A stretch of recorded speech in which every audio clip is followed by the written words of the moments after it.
So, hello, good evening, and welcome, as the great David Frost used to say, to Saturday Night Live with Tony Nicki, talking about intimate relationships as always. And tonight we are doing something that's very dear to our hearts. Favourite primarily, thing? Probably our favourite thing. Primarily because we were rubbish at it for so many years. And then, we had this big realisation, actually separately, which led us ultimately, I guess it was a big thing that brought us together. So, as you come on live, please say hi, pop it in the box. We're talking about masculine and feminine energy tonight. So, huge subject. Probably, if you spend time down the divorce courts, you're going to find two big reasons why everybody ends up in the divorce court. And this is one of them. And unfortunately, I think, as I said in the preview thing, it's partly because nobody really was ever taught anything about any of this. So it's like the untold thing about masculine and feminine energy and why and how it causes so many challenges in relationships. And I'm sure we'll cover a little bit about what to do. So, Nicki B, what have I've just done the blondest thing. What is that? It's like what would be something up Saturday? Well, because I forgot to refresh my pages, so we weren't on here, and I'm going, where are we? Anyway, I'm here, but I'm blonde, even grey now. Nicki is on the keyboards, taking questions, which means she's. And we're live on Nicki's Facebook group and mine. So if you go full page with those, darling, that will be good. And then you'll see the comment on the right-hand side. So please say hi. What's your name? Where do you live? Oh, no. Where'd you come from? No. Turn the sound off. Yeah, we're live on Nicki's. Okay, Techo challenge there. But anyway, looks like... No, but actually, that's the subject tonight. It's masculine and feminine. So who's the tech person in our relationship? He's got this one going, he's got two things on this one, but then he's chosen the wrong operator. You should have somebody else sitting here. Be like that joke. Look, we're not talking about threesomes tonight at all, because you know what it's like. That's a taboo What was the subject. joke? She said, I had a dream I was at Walmart, which we'd call Waitrose here, wouldn't we? She said, I had a dream that I was at Waitrose. And he said, I had a dream that I was with three women. Yes. And she goes, was I one of them? He goes, no, you were at Waitrose. No, it was absolutely brilliant. It was brilliant, yeah. So, it's Julie Barker. Come on, JB. Hello, JB. So we're going to get into it. Look, we've got a few people on now, so please do go hi, whether you're on Facebook or you're on YouTube. If you're not already on our YouTube channel, please do bomb over to YouTube at some point, the 1010 movement, and press the old subscribe button just so that you stay in touch with all of the videos that go up, because there's lots and lots and lots of them. There's over 70 already up there, so loads to keep you quiet when there's nothing on Netflix, which is not a beat 'em up and stuff like that. So tonight we are covering this also important subject of masculine and feminine energy and how it causes so much chaos in relationships. And as I said earlier, whilst we were waiting for a few people to come on, basically, if you go down the old back of the divorce courts, you will see this is the number one thing, untold thing that's going on in relationships that actually not many people know about. And it's the big why so many relationships break down. So here we go. So what is the essence of masculine and feminine? Well, let's start off with a bit of woo-woo. If you're all up for a bit of woo-woo, because look, the truth is, if you've got something wrong with your energy, your masculine or feminine energy, and you go to your GP and say, look, I've got a bit of a problem with my masculine energy, what are they going to do? Well, the answer is not a lot, because they don't really study that, yeah? So we have to go to the alternative world, even the woo-woo world, as I sometimes call it, an understanding of how all of this works. Because, as I would say, if you've got a bit of a concept or a model of how this all works, then actually you start to sort of play that back into your experiences, and it will give you more of an insight into what goes on and why. So how is it that roughly half of us end up as men and half of us end up as women, and why is that? Why does that happen? So as I say, we're never going to the world of science, we're going to the alternative world. So you could say to yourself, where does my soul come from? Where does my spirit come from? How does that all work? Well, there is very little proof and evidence out there. But look, let's just give a concept, whether you agree with it or not. It's just gives us something to hold on to, yeah, while we talk about this. So let's just say that your soul, your spirit, wanders around the universe looking for things to experience. And one of the reasons for it coming to planet Earth is got this, what we would call, three-dimensional part to it. Now, there are many, many dimensions. It's said about 11.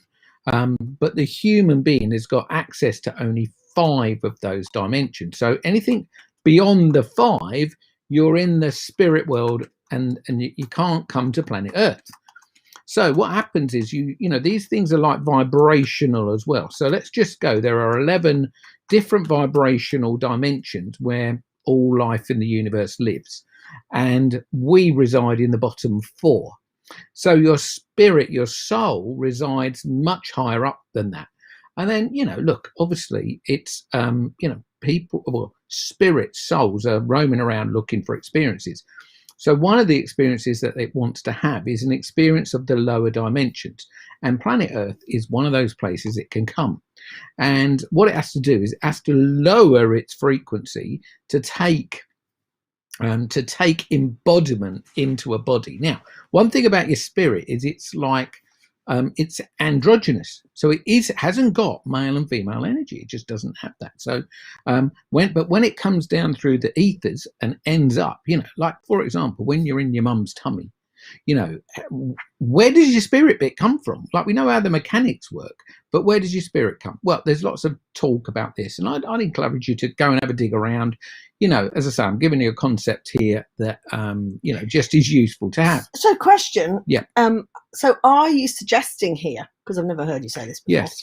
Are you suggesting here that we might choose whether to come into this dimension?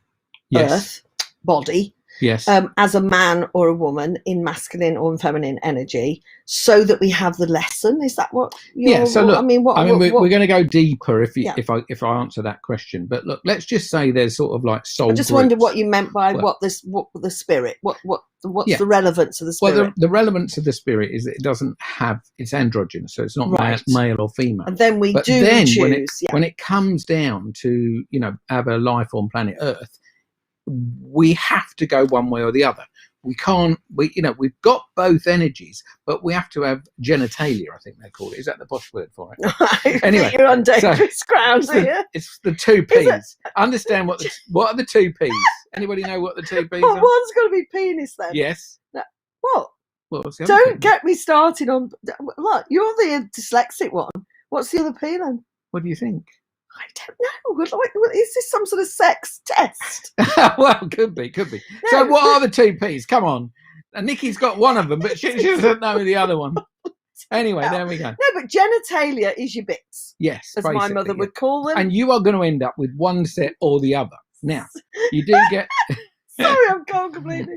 So that means that you are going to be, male or female. It's not masculine and feminine. Now, all humans have got both energies. Yeah, you have both, and we did quite a lot of study into this. We created a test years ago to go, right, well, how much male am I and how much female am I? Because it's an interesting question, particularly in today's world where, in the 60s, of course, I always go, look, in Victorian times. The masculine energy was very strong, prevalent, very aggressive, very nasty, very alpha male, and women were always looked down upon and all of that sort of stuff. But then we come through to modern day, and of course the pendulum sort of swung the other way a little bit. We went through the 20s and, the Pankhurst lady tying herself to the, Downing Street. Then we got, through to the swinging six. Well, the women really built all the armory in the Second World War. It was very amazing. But then it all started really, modern feminism started in the sort of 60s with the Ford factory, when the women said we want equal rights, equal pay for the men, because we're doing the same hours. Our job's very skilled. We want the same. So this sort of this sort of move from mass male dominance, not to feminine dominance, but it's a movement really, is where people are using these different parts of them, shall we say. So let's just go, you've got both, But what percentage have you got of both? This is very, very fascinating. So I've done lots of tests. We've worked a lot with same-sex relationships as well. I've done the test with these people. That's very fascinating. It's not a subject for tonight. It's a different subject. But what I can say is it's all pretty much the same.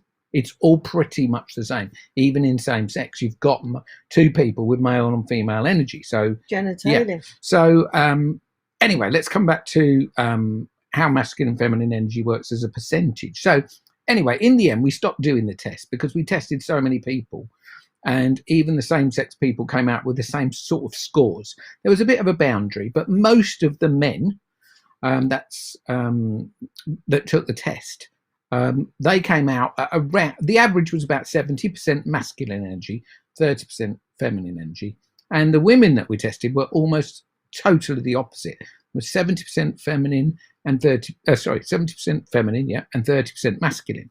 So,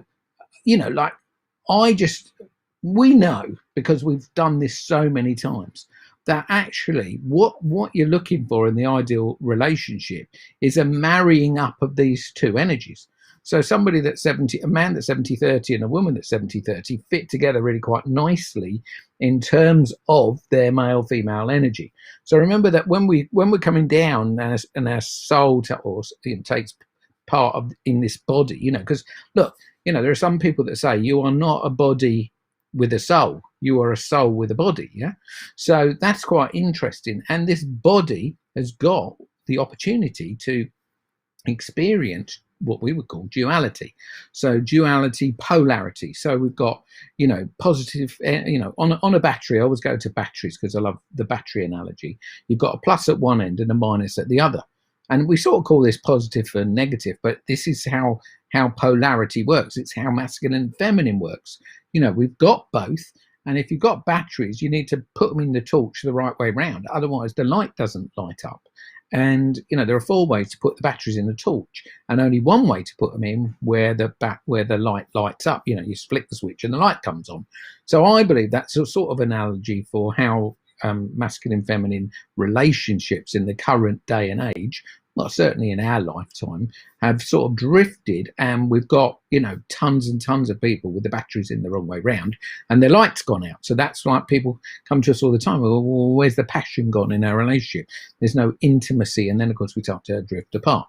So I think just understanding the masculine and feminine a little bit more, knowing that if you're a guy, you're 70-30, going to be roughly, might be 65-35, you might be 80-20 even, and the women are going to be the same. And actually, that's nature has made us that way. Now, I will say when humans move away from nature, there are consequences. And I think that, it's fair to say that the human mind is always trying to work things out, has unfortunately, in this particular instance, well, in quite a lot of instances, it's taken us away from nature.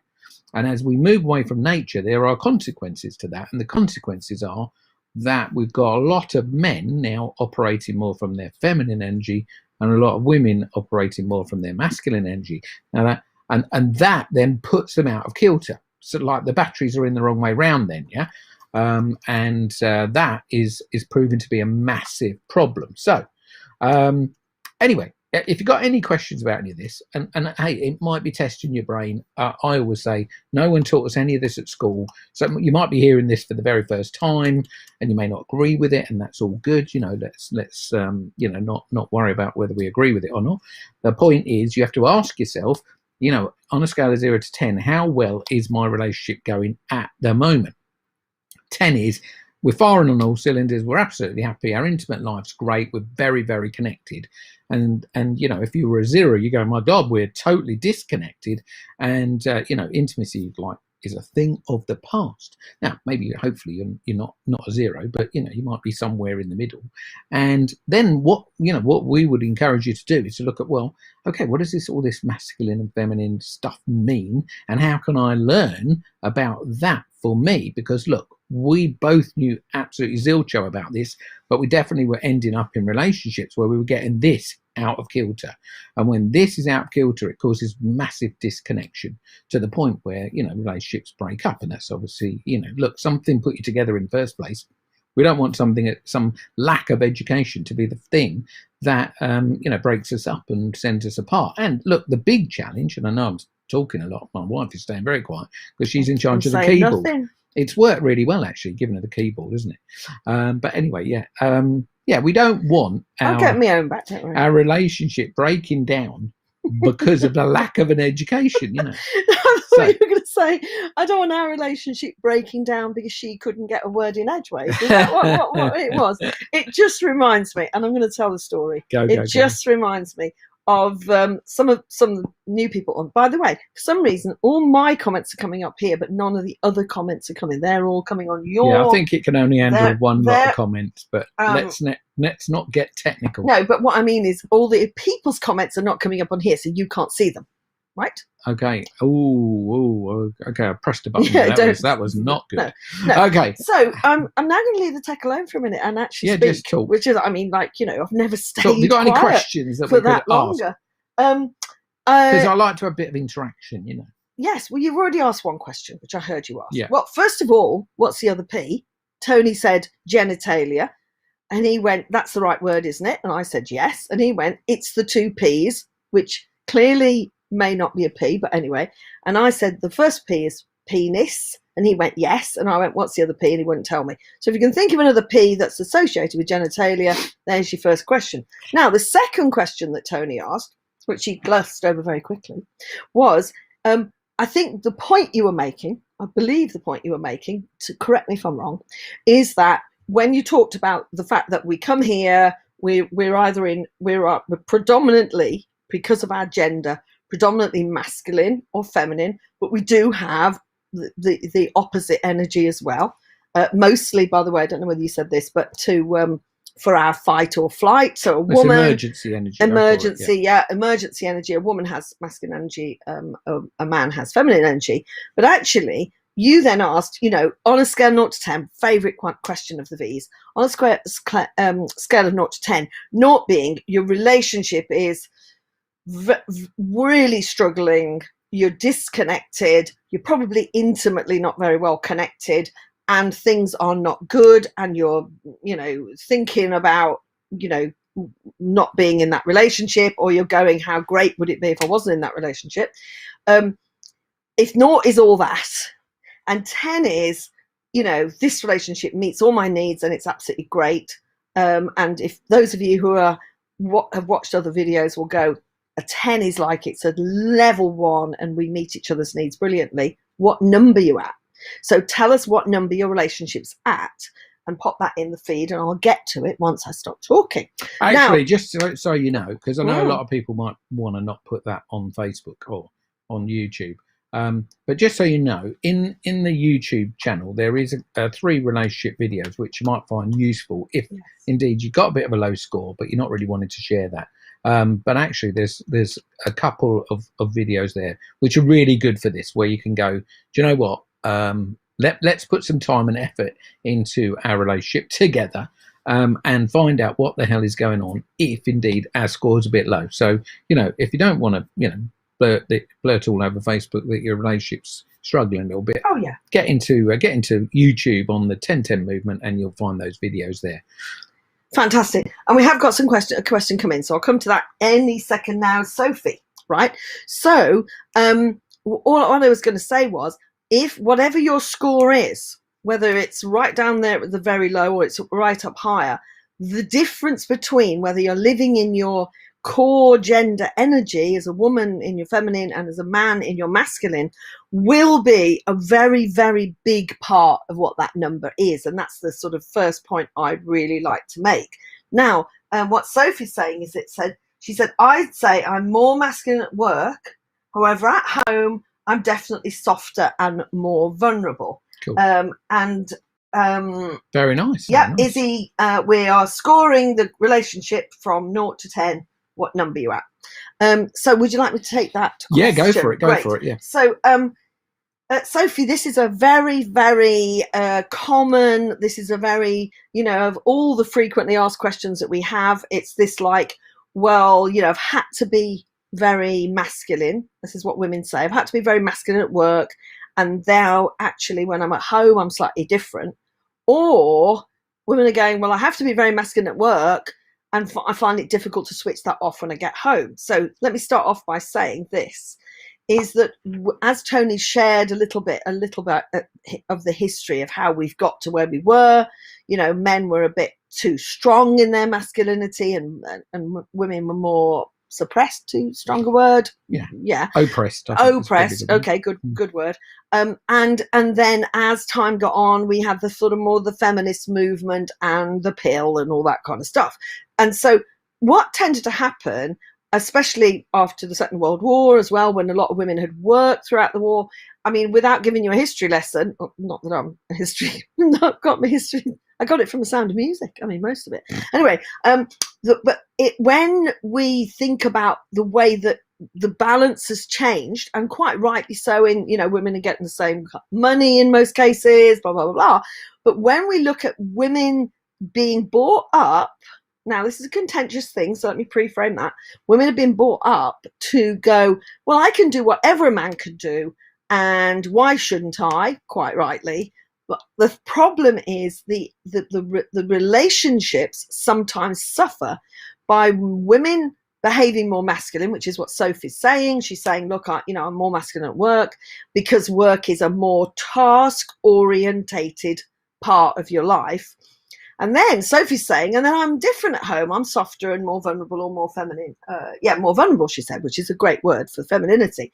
Now, in most cases, Sophie, I'm hoping this is not the case for you, this would be difficult for you to be masculine at work and then be more feminine at home. Difficult. And I'll come back to why in a minute.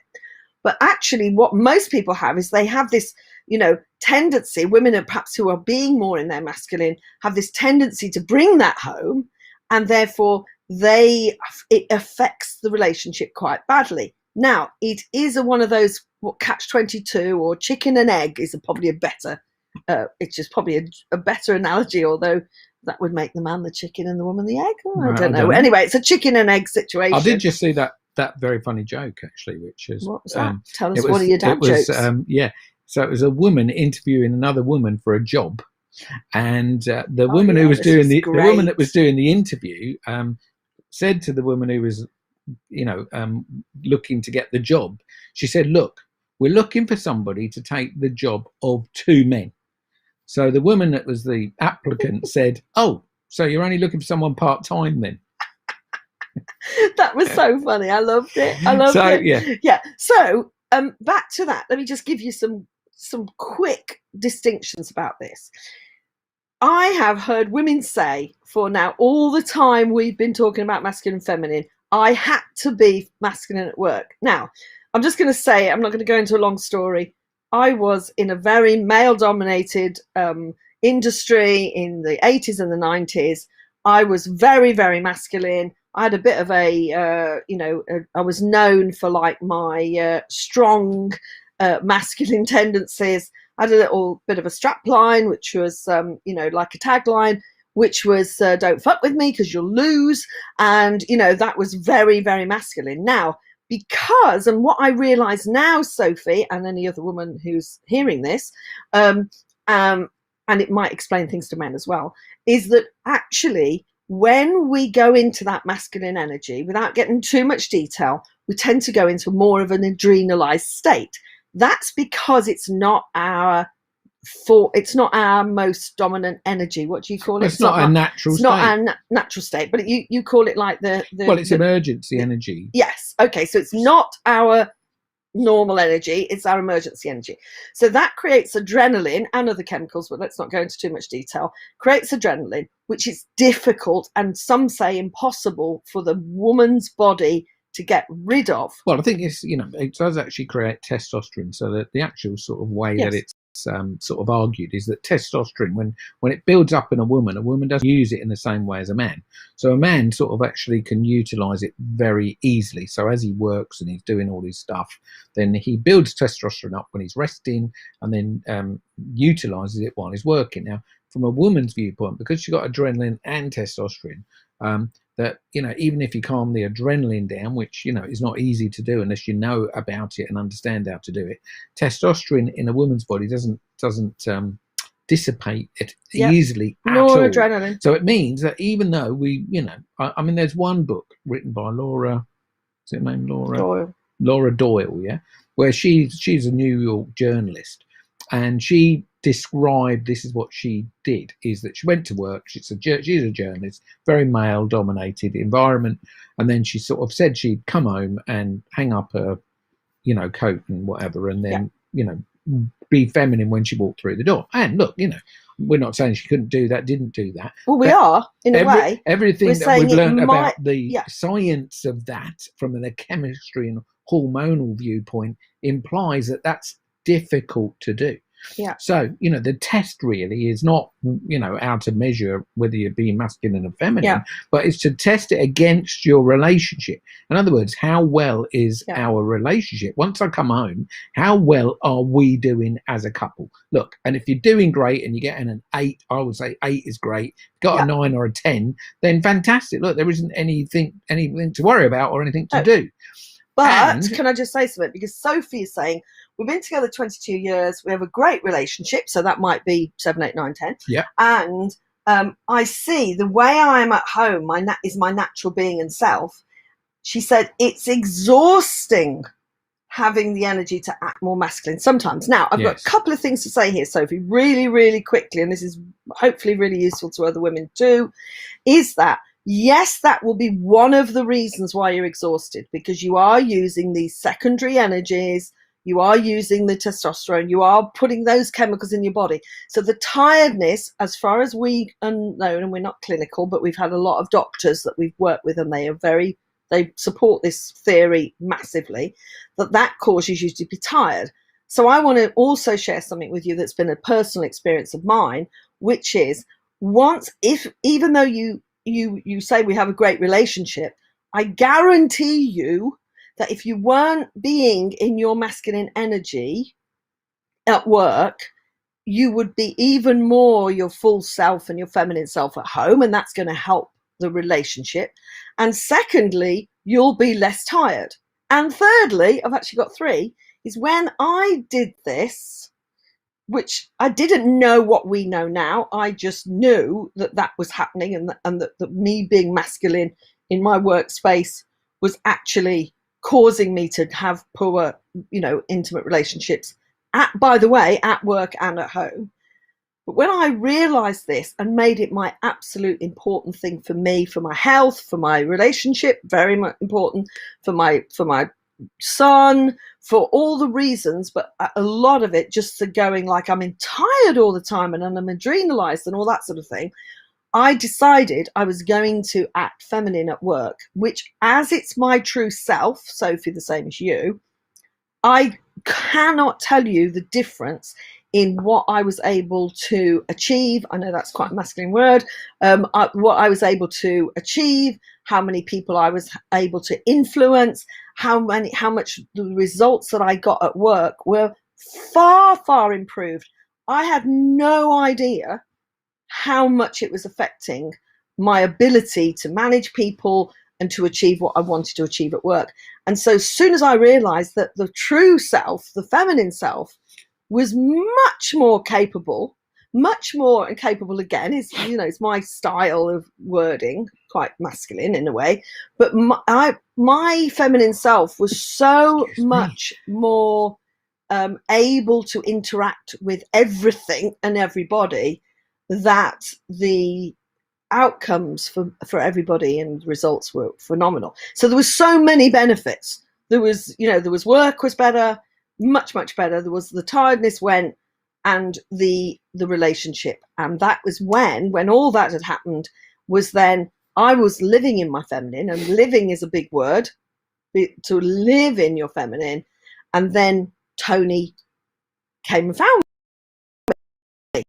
Masculine man came and found feminine woman. Really, really honest. We had what, Tone? Year and 15, 18 months together.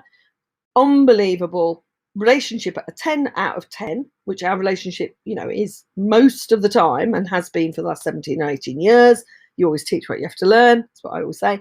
But actually, as soon as we, may know our story, we were together living in Tony's house in Kent for about a year. Then we went over and bought a place in Austria and started a relationship retreat, and hence the dressing gowns.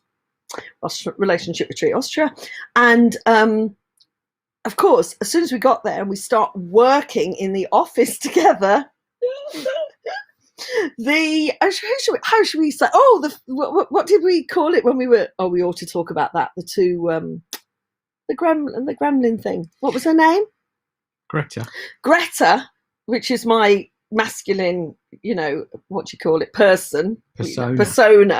She came out, and of course, Tony, because he's such a lovely guy and he's so much in the green, if you know our red and the green stuff, he, instead of like getting really ultra masculine with me, kind of backed off and actually possibly was more in his feminine with me, because he was going like, I don't like this, so I'll just back off, right? And we struggled, and we had to learn, didn't we? Massively. We learned that we had to teach it, because we used to fall over a bit, and but look, it is a learning. It's one, and how would it be? Going back to the beginning, where your soul comes down to have this experience. It's said that it comes to have the experience of duality, and this is a massive part of duality. So it's having the experience that it was meant to have, and I really like that. So it doesn't make anything wrong, and it doesn't make it. It makes it like a joy to learn it and go, right, wherever we are is all perfect. We were meant to have that experience. We came to have that experience. So now let's go, right, if that's not working, what do we need to learn? And that's why I believe so much in this being an education. So, of course, whilst we were, in early days learning it, yes, we used to fall over, and we still do sometimes, Look, when we go into a not good emotional state, then very often we'll run an old pattern, and that gives us the challenges that we have. But look, the truth is we've got the antidote. So we know what to do when we've got out of balance, out of kilter slightly. We know what to do because we've got the tools. So it's great to learn this stuff, get those tools, have those tools in your toolkit, and you'll find when there is a struggle, then you know what to do. So this is not a question, but because there is I think Nigel Irving's in the house. Hey, Nigel. I've got a question from Izzy, Harry and Izzy, which is, how do you live in your feminine, which I've got a little answer for. But imagine for a moment we have a question, because obviously people are watching this forever. Yes. Right, when we're dead and gone, they'll be watching this. How do you live in your masculine? What would you answer that question? I'm feeding you questions now, Tony B. Okay, so look, I think if there's one word, I always go, look, we have a series of words, and look, it's a big learning. So we're not fans of giving tips, because tips in many ways, it's so much deeper than a tip, and I go, look, if you're a man and you've lived in a more feminine space, then there's an underlying reason. So that would be like the problem, so to speak. But we always say in coaching, the presenting problem is never the real problem. So if you come to us with this problem where I realise I'm not living as a man in my more masculine, then really that's not the real problem. The problem lays below the problem. So we've got this thing that we need to dig down to. So in our coaching model, we go, right, we need to dig down and find out what's caused you, or what's created you to have this problem. And then normally that's the place to dissipate it. So that's why I'm not a fan of tips, because if I give you a tip on how to be more masculine, we're not dealing with your individual situations as to why you may find that you're not living in a more masculine way. Having said that, I'm going to give you one word. And this one word is a very powerful way to talk about male energy. That you, I believe, could learn, and as a man you can check in and go, yeah, so how well am I doing this one word? Because you could look at it every day of your life and go, yeah, you could look at yourself and go, because look, all answers basically come from looking at yourself, and that's why giving you a tip that's outside of yourself is never going to work. All of the great avatars of ever walked the planet, and I watched the thing with the Dalai Lama this afternoon, he's absolutely going, look, you have to take responsibility first, and he didn't actually say this, but it is one of his things. You have to respect other people. So it's responsibility is a big thing, though, yeah? And it all starts with you. It all starts with you. So if you've got a problem with your male feminine energy, masculine feminine energy with your partner, then, obviously you could look to your partner and go, well, can you sort yourself out so that I could be happy? That's never going to work, yeah? So what we have to do is individually go, right, where am I going wrong with what do I need to learn about this male energy if you're a guy, so that I can deliver that to the relationship in a more consistent but healthy way in the first place. So I guess responsibility is the key thing you have to start with. But the word I would use would be certain. So male energy is depicted a lot by the word certain. Now, what the problem with the word certainty is, and the way that the mind functions, the way the mind functions is it tends to look for certainty outside of itself. So it's trying. I often say, that old-fashioned saying is, we're always trying, which is a banned word in our world. You're not allowed to try. Yoda, if you've ever watched Star Wars, especially Star Wars 1. It's there is no try. Do or do not. Or do not. There is no like try. That. I've never even watched the film. I'm doing you're doing the I've actions, heard you do it so many times. Yeah. Anyway, I decided today, as I listened to the Dalai Lama, he actually sounded a bit like Yoda. I mean, he didn't play Yoda, but they sort of nicked his voice a little bit, Do you remember when we used to call you the Dalai V? Yeah. So anyway, look, this word certainty's got because we've come to live a lot in our mind, then we tend to do the thing that is impossible to do, which is to learn all these things. And it's sort of the analogy is get your ducks in a row, So if you learn all the information required, but you haven't got it internally, you haven't done it, it's just information in your head, you try to get your ducks to line up. If I don't know if you've ever get yourself half a dozen ducks and see if you can get them to stand in a row. Well, I promise you that they will not. They will not. Only if they're rubber ducks. Plastic. They're plastic ducks. Now, you can line them up, but they're not alive, are they? Now, look, your partner is very much alive. So, she's never going to line up if you're a man when you say. She's going to be doing all these different things. We always say with feminine energy, today it's going to be, 2 + 2 will equal 4, but tomorrow it could equal 3. And the day after that could equal 5, but only for half an hour, and then it could be back to 3. I think we're a moving feast, is we're what complex. You're trying to say. We're complex. Women are complex compared to men.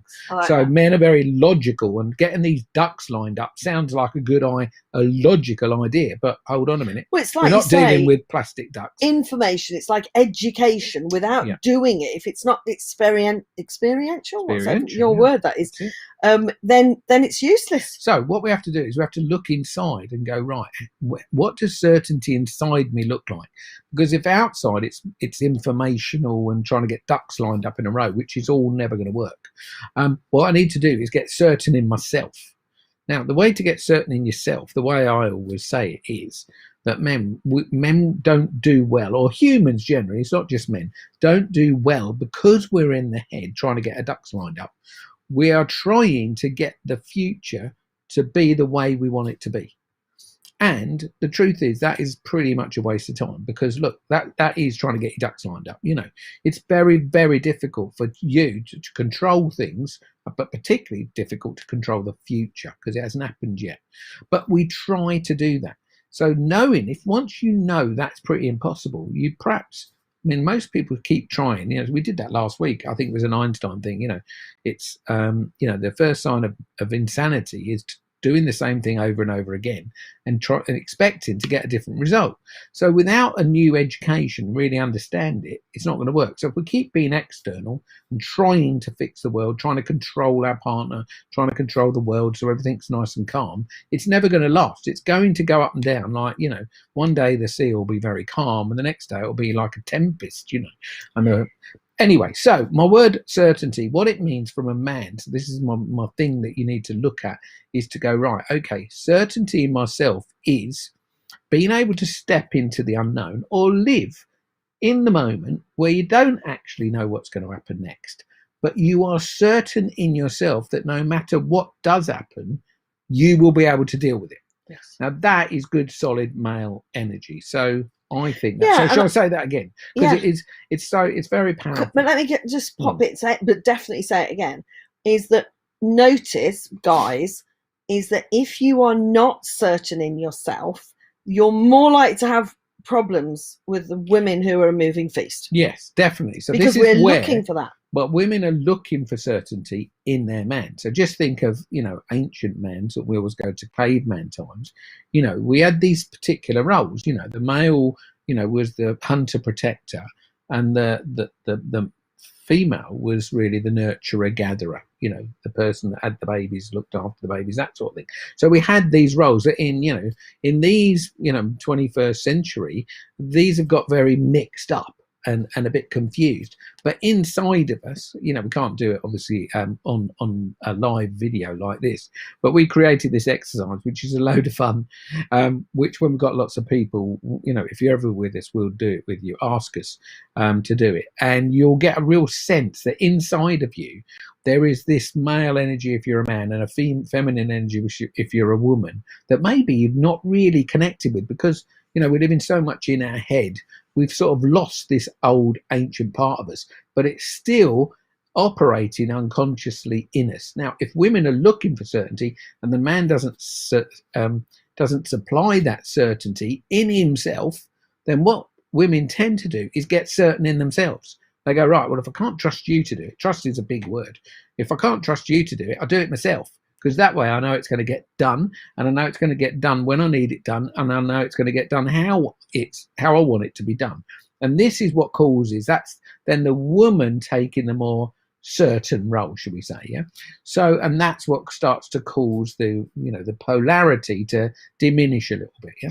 Yeah, and I think that's really interesting. I love it when you call it the ancient part of us, because as you were talking, I can actually feel, as you're talking, you going, certainty in self, even your language, your tonality, your head, it's like, I'm certain in myself, whatever happens, I'm going to be able to deal with it. What happens in a woman then, and this is not for be dependent on your partner, but to what happens in a woman quite automatically, it's the ancient part of us. She goes, so he believes in himself, he will handle things, he's got things handled, I can relax, I'm safe and with I him, can be, I'm safe with him, right? Yeah. And I'm absolutely certain. Funny enough, we did an exercise at a training that Tony and I were involved with in Nick's business this week, and we had to choose a word to describe what it is about each other that causes us to trust each other. Adam, if you're still on, you'll remember this, right? And immediately the guy asked, he said, what word would you use, Nikki V, to describe Tony that causes you to trust him? My word was certainty. That was the word that came up with straight away. Didn't have to think about it. Wasn't anything to do with the fact that that's the way we teach it, because we use that word to describe masculine energy. Well, there's lots of other words, but that's the main one. And I just went, yes. And I believe, by the way, this might sound a bit out there, you've probably never heard me say this before, is that I believe that we choose partners unconsciously, and I believe that it was Tony's certainty that I was just massively drawn to, because he has this certainty, about himself, he has this certainty about his life, and how he wants his life to be, and what his vision and purpose is, and all that kind of stuff, which is all lots and lots of other masculine things, which perhaps Tony will have time to talk about if we can. But that's what women are looking for, because, and Tony said it so great, he said, otherwise what happens is the woman feels vulnerable. It's interesting that Sophie used the word vulnerable. The woman feels vulnerable. Now, this is not unnatural, unhealthy, bonkers, high maintenance vulnerability, which I would call irrational fear. If you've got a woman that's got irrational fear, that is not vulnerability. Well, it's also like drama is another good word. Yeah, live in a drama. Absolutely. But that will be an underlying problem, yeah? So that will be something that's been learned. So we've got to dig down. If you're a woman and you find yourself in drama all the time, then that's not because you're being that's not so much to do with masculine and feminine. That's to do with something else. Underlying it's likely stuff to be programming. But the thing is, what happens then is the woman feels vulnerable, and she feels, if she's got irrational fear, drama is going to happen. But even feeling vulnerable, she's going to go, unconsciously, how do I get myself safe? How do I get myself safe? Now, the men who are not certain in themselves, they look outside of themselves for something to give them certainty. And of course, a woman can pick this up and it really freaks her out because she kind of goes, this man needs somebody else or something else to make him feel so. I remember working. Sorry, I was just going to go on to women. I was just going to tell a story, funny enough. It's the woman one where we worked with this couple, and she was very well. They were quite wealthy couple actually, but she was always nervous for some reason. This high level of vulnerability made her operate in a way where she didn't trust him at all. And he made lots of money, and she felt that he could at any time leave her and run off with all the money. So that's where she felt vulnerable. But this is not modern world. It's modern world, but it was the way she was, And he's going, well, I don't really understand. So he's done the logical man thing. So he said, look, I even put this huge amount of money into a bank account, which was just in her name, which was more money than you'd ever need to live a life on. It was a ridiculous amount of money because they were very rich. But actually, it was so interesting that his logic, because she'd said that was about the money, his logic put the money in the bank. But guess what happened? It didn't solve the problem at all. It didn't, because we've got this underlying problem still going on for her and him, because he doesn't know what he's doing. She doesn't know what she's doing. And that, if you remember that story, sorry, you were going to say, yeah, no. But if you remember that story, what was really interesting, it was a couple that we had a long weekend with. And when we really got down to it, the reason why she kept saying, I don't trust you, so you need to put loads more money in my bank and do me a will and all this sort of rubbish. And she was kind of going like, he was kind of going, look, I'll do everything, I'll do anything, just trust me, it's okay. And we actually found out, and he was amazing, because he actually said, I realise I'm reinforcing this problem by keeping, I'm trying to give a certainty by outside things. There you go. And so the money in the bank, journal thing, he wasn't certain in himself. No. Even though he made all this money. And then he had an unbelievable breakthrough, because he realised he was operating more feminine. She was actually operating more masculine. They didn't know this. But he was operating feminine with his business partner. Yes. And she was hearing this and knowing it. And as soon as they realised that, he had big problems. He had big problems with that as well. But once he'd had the realization, he got this whole, hold on a minute, I am certain in myself. What I'm doing is, because nobody's ever taught me this, I'm just doing it because I think that's what she wants. But actually, it's not what the ancient part of her wanted. The logical part may be, but the logical part doesn't sustain the need of the internal part, which is just nature itself. Yeah. Okay, so Izzy's asked, how do you live in your feminine? I'm just going to give you a couple of things, like Tony's given about certainty. So Tony's already given some of it, which is there's three words that are the most important thing to remember. And they are letting go, meaning letting go of trying to control things, letting go of having drama, letting go, anything you can think that you're worrying about, your vulnerability has gone to worry, anxiousness, frustration, whatever that is, that will cause you to go into your masculine. Or, by the way, not all women go into their masculine. Some women go into their passive aggressive. They go into the victim. He said he'd look after me, or I need to have certainty for myself, whatever he says, like this woman. Like I need to feel certain myself, regardless of what certainty he gives me. So basically, you need to learn how to let go. And by the way, I don't mind putting my hand up and saying this has been a lifetime's journey for me, because I was the opposite of letting go. I was take charge of everything, be in control of everything, so that I felt safe. And therefore the letting go thing has been huge for me. And whatever the word letting go means to you, the other word, so that's two words, the other word is to trust. So that's what we've been talking about. Now, the men have a part to play, of course, if you're in an intimate relationship.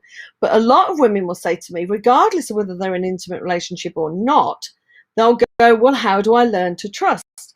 And really, the thing to do is to get out of the irrational fear, out of the in your head, imagining things are going to happen, being worried, being anxious, because actually my thing that I always think about is what worked for me was I actually am I'm pretending in my mind that I'm unsafe when actually I'm safe.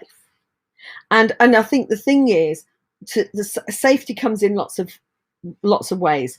It comes in like physical safety. It comes in emotional safety. It comes in physical bricks and mortar, money, relationships. If you take those three things, if a woman is operating in her masculine or her victim, she is saying that those three things are not safe enough for her. You know, the money's not safe enough, the bricks and mortar are not safe enough, and the relationship is not safe enough. Well, because she's not looking for that sort of security, but she's looking for the certainty in the man. Yeah. But if he's uncertain about those physical things, then that will throw her into uncertainty as well. It will. So it is a cat, like we said, it's chicken and egg. Well, that's why it's best, if you're in a relationship, to notice how well it's working. And you can almost always tell by intimacy, because if you're very, very intimate, which is obviously common at the beginning of a relationship, but it can wear a bit thin over time. If the less intimate you are, then the more that there's a gap between you, because you're otherwise drawn massively towards each other. So intimacy is a good guide as to how well you are in polarity with each other. I was just going to say something about the control thing, because what most people that are doing externally are trying to achieve is they're trying to control everything so that they feel safe, But of course, the thing is, it is an impossible task, like the ducks thing. We can't line the ducks up in a row unless they're plastic. It's just not possible. So, but the problem is we keep trying that. And if it's a person or people, what we're going to do, the strategy we're going to use is we're going to use we're going to do everything we can to try to control them, to get them to do what we want them to do, when we want them to do it, how we want them to do it. Now, I have asked huge numbers of people to put their hand up at all the talks we've ever done. How many people here like being controlled?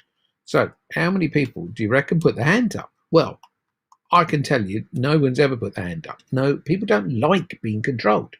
So the irony is, the very thing that we think is going to solve this is the very thing that the other person or people absolutely don't like. It's the one thing that will make them move away from you. I mean, I always go back to Braveheart. If you've never watched the Braveheart thing, and I know he was an Australian playing, whatever his name was it Bruce? Can't remember now. Anyway, the Braveheart basically had this saying when he was calling all the other men into battle. He said, look, they can take our land, but they cannot take our freedom. And it is said that men's biggest need, unconscious need, is for freedom. And actually, control, of course, is the very thing that tames that freedom down. So if in any way you're trying to control a man, now look, women don't like being controlled either, and it's definitely not healthy to have a controlling man controlling a woman in a very heavy way, because that leads to abusive relationships as well. So any sort of control in a relationship really isn't that healthy. But of course, there's always degrees of it. But actually, even if you're inadvertently looking to get your man to do what you want when you want, what's going to happen is his freedom will feel threatened, and that causes this little crack in the relationship.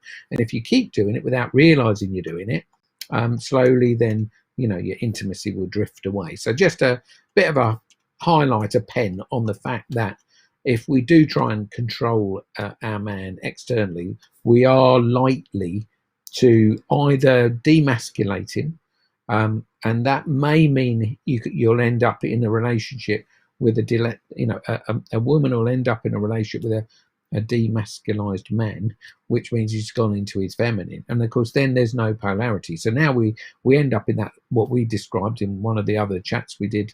If you go back over the 7 o'clock lives, we talked about the level 3, the level 3 dysfunctional like arguments. You're going to end up in a level 2. Like that was my thing. Or infidelity, all sorts of things. You're going We've to got end another up. question. Yeah, let's go. We've Well, got 5 minutes, so yes. Is saying you guys have been together for years and have a wonderful relationship. Thank you very much. I think we do. We have our moments, but we do have a wonderful relationship. What advice do you have for being? Well, she's saying for insecurities, for being. Perhaps what she means is for feeling insecure, for insecurity. Yeah, sure. Well, I think you should answer that if it's a woman. Yeah.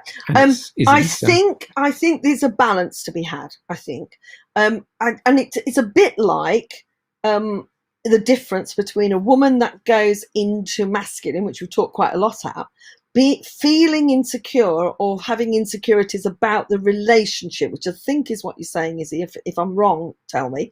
Right? If you have insecurities about the relationship, often it means that you're not yet close enough to understand from the truth. So that's the big word for me. If you feel insecure, it's because you haven't had enough truth spoken between you. So one of the reasons I would put at the top of the list of why our relationship is as good as it is, I'm saying it's perfect, but as good as it is that we definitely speak our truth. Now, there's a massive difference, and this is probably one of the biggest learnings we've had over the last 17, 18 years, is that the truth is not what people think is the truth. So if you're feeling insecure, what you've perhaps been thinking is, I'm thinking things as a woman, which is like, well, does he really, how does he really feel about me? Is there a future in this relationship? Because women in general want to feel secure in the relationship. They want to feel secure in life, which is what we said. And often if they feel insecure, they're going to have a plan B as well. So you have to be thinking, like, what's the truth? Have I got a plan B here? Meaning, am I thinking, what would I do if the relationship ended tomorrow, kind of thing. So if we're right, and you're asking a question about the insecurity in the relationship, then what I think I'm saying most definitely is, if you were to tell the truth. Now, the problem is, if you then tell what people call the truth, which is like, I feel insecure in this relationship, then actually you're likely to get into a disconnect with your partner, because the partner goes, well, why? Well, because you're not doing this, or you're doing that, or you haven't said this, or you haven't said that. Whereas actually, if we can be truthful and go, I realize that, if you start up any conversation on your intimate relationship with, I realize that I have been getting, for example, Izzy, I've been feeling emotional, and I'm just going to be honest, I know that I'm like, there's no foundation to this, but I keep being insecure about the future. I realize that's me. And then you STFU, as I call it, and let your partner say his or her truth. So it's like, and I'm saying his or her only in case this is a same-sex relationship, which is so it's the same, right? So if as a woman we're saying I feel insecure, we own our insecurity. We don't make it about the other person. That's the number one rule, and we give that our partner, him, the opportunity to say, oh, okay, you're owning that. Let me now tell you my truth about me. And we've had couples, and I'll give you a quick little example. This would be like, I don't know whether he wants to be with me. I don't know whether he wants to marry me. I don't know whether he wants, I don't know. And I'm all insecure, and what will happen, and maybe this and maybe that and all that. And then when they've had the conversation, what's so interesting is the biggest thing that I've always coached women to do is to tell the truth. And my goodness me, this sometimes takes them a lot of time to have the guts to do this. But sometimes we've had women go, I'm feeling insecure about the future, and I haven't been speaking my truth. I'm really loving being in this relationship. I absolutely admire and adore you. And I would love it if we were living together. I would love it if, another great phrase, I realize that, and I love it if, those are your two things. I love it if you were, I love it if we got married, or I'd love it if we were living together, or whatever it is you'd love. And then again, you shut up and let the man tell you what he wants to have happen in the future. Now, insecurities won't happen. Good. Okay. So you're nudging me to shut up. I am. I'm going, look, we have done our hour, and I don't really want to run over because it's like it's supposed to be an hour. So not because of I don't want to carry on, because we could go on for ages. But yeah, trust you got something really great. If you've still got questions, you can still type them into Facebook. They pop up on our notices and what have you.